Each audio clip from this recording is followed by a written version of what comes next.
কেন্দ্রীয় ব্যাংকের তথ্য বলছে, ইন্টারনেট বন্ধ থাকা ও ব্যাংকিং চ্যানেল বন্ধ থাকায় ১-৯ জুলাই থেকে ২-৪ জুলাই সপ্তাহে দেশে রেমিট্যান্স এসেছে মাত্র $৭,৮০,০০,০০০। অথচ মাসের প্রথম ১-৮ দিনে প্রতিদিন গড়ে $৭,৯০,০০,০০,০০০ রেমিট্যান্স এসেছিল।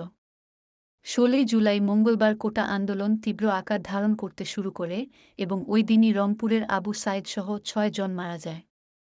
এরপর বৃহস্পতি ও শুক্রবার ব্যাপক সহিংসতায় শতাধিক মানুষের প্রাণ হারানোর প্রেক্ষাপটে ১-৯ জুলাই শুক্রবার রাতে কারফিউ জারি করে সেনা মোতায়েন করে সরকার। ওই সময় পরপর ৩ দিন সাধারণ ছুটিও ঘোষণাও করা হয়।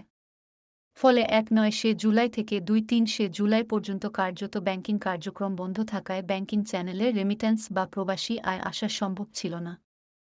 এর মধ্যে ১-৯ জুলাইয়ের পর থেকেই সামাজিক মাধ্যমে রেমিট্যান্স না পাঠানোর ক্যাম্পেইন শুরু হয়। এ সময়ের মধ্যে বিভিন্ন দেশ থেকে প্রবাসীরা যে অর্থ পাঠিয়েছেন সেটি ২-৪ জুলাই বুধবার ব্যাংক খোলা থাকলেও সেদিন খুব একটা জমা পড়েনি। যদিও ২-৪ ঘণ্টার মধ্যেই সংশ্লিষ্ট ব্যাংকগুলো রেমিট্যান্স বিতরণ করার কথা।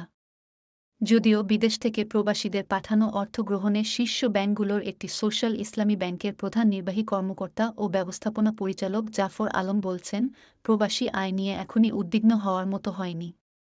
এবার কয়েকদিন ব্যাংক বন্ধ থাকায় প্রবাসীরা অর্থ পাঠাতে পারেনি হয়তো, যে কারণে প্রবাসী আয়ের প্রবাহ এখন কম।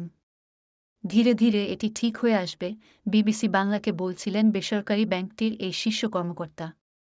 তবে অর্থনীতিবিদ আহসান এইচ মনসুর বলছেন, রাজনৈতিক সংকট অব্যাহত থাকলে এবং আস্থা ফিরে না আসলে ব্যাংকিং চ্যানেলে প্রবাসী আয় যেমন কমবে, তেমনি দেশ থেকে নন ব্যাংকিং চ্যানেলে অর্থ পাচারের আশঙ্কাও বেড়ে যেতে পারে। উদ্বেগের কারণ কি? রেমিট্যান্স নিয়ে উদ্বেগের কারণ হিসেবে অনেকে বলছেন, বিদেশ থেকে বাংলাদেশে সরকারের ওপর চাপ সৃষ্টির অংশ হিসেবে ব্যাংকিং চ্যানেলে রেমিট্যান্স না পাঠাতে সামাজিক মাধ্যমে ব্যাপক প্রচারণা চালানো হচ্ছে। পরিস্থিতি মোকাবেলায় কেন্দ্রীয় ব্যাংক থেকে অনানুষ্ঠানিকভাবে ব্যাংকগুলোকে বেশি মুনাফা অফারের পরামর্শ দেওয়া হয়েছে বলে সংবাদ মাধ্যমে খবর এসেছে। যদিও কেন্দ্রীয় ব্যাংকের কেউ এ বিষয়ে মন্তব্য করতে রাজি হননি। বাংলাদেশ ব্যাংকের তথ্য অনুযায়ী, চলতি বছরের জুন মাসে গত প্রায় ৪ বছরের মধ্যে সর্বোচ্চ রেমিট্যান্স এসেছিল বাংলাদেশে, যার পরিমাণ ছিল $2.54 বিলিয়ন। এটি আগের বছরের একই সময়ের তুলনায় প্রায় ১.৬% বেশি। এছাড়া গত অর্থবছরের তুলনাতেও বর্তমান অর্থবছরে রেমিট্যান্স বেশি আসছিল। যেখানে ২০22-২৩ অর্থবছরে যেখানে $1.61 বিলিয়ন পাওয়া গিয়েছিল, সেখানে ২৩-২৪ অর্থবছরে এসেছে $3.91 বিলিয়ন। বিশ্লেষকেরা কি বলছেন? বিশ্লেষকদের অনেকে মনে করেন, পলিসি রিসার্চ এখন দেশের ইনস্টিটিউটের অভ্যন্তরীণ নির্বাহী পরিস্থিতি ও নেতিবাচক ক্যাম্পেইনের কারণে রেমিট্যান্স বাংলাদেশে কিছুটা রেমিট্যান্স দুর্বল আসে হলেও মূলত এটি ধীরে ধীরে ঠিক সহায়তার হয়ে জন্য আসবে এবং প্রবাসীদের পরিবারের প্রয়োজনে এ টাকা দেরিতে হলেও আসবে। তবে যারা বাড়িঘর কিংবা জমি কেনায় বিনিয়োগ করেন সেটি হয়তো কম আসতে পারে। তবে উদ্বেগের জায়গা হলো হুন্ডি। এর মাধ্যমে টাকা পাচারেরও সম্ভাবনা বেড়ে যাবে সংকটের রাজনৈতিক সমাধান দ্রুত না হলে। যে দলেরই হোক রাজনীতি সংশ্লিষ্টদের মধ্যে টাকা পাচারের প্রবণতা বাড়তে পারে, বিবিসি বাংলাকে বলছিলেন মি মনসুর। তিনি বলেন, বিশেষভাবে যারা ভিন্ন পথে টাকা বানিয়েছে তারা দ্রুত টাকা বাইরে পাঠানোর চেষ্টা করতে পারে। আবার ব্যবসায়ীরা ভাবতে পারে যে পরিস্থিতি ভালো নয়, তাই বিদেশে বিনিয়োগ করি। রপ্তানিকারকরা আন্ডার ইনভয়েসিং আর আমদানিকারকরা ওভার ইনভয়েসিং করে টাকা বাইরে রাখবে। কাজেই সমাজের প্রতিটি ক্ষেত্রেই টাকা বাইরে পাঠানো প্রবণতা বাড়বে।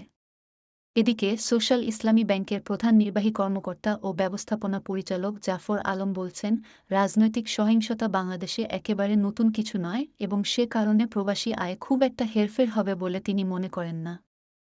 সংকটকালেই বরং প্রবাসীরা বেশি অর্থ পাঠায় পরিবারে। করোনার সময় আমরা এটি দেখেছি।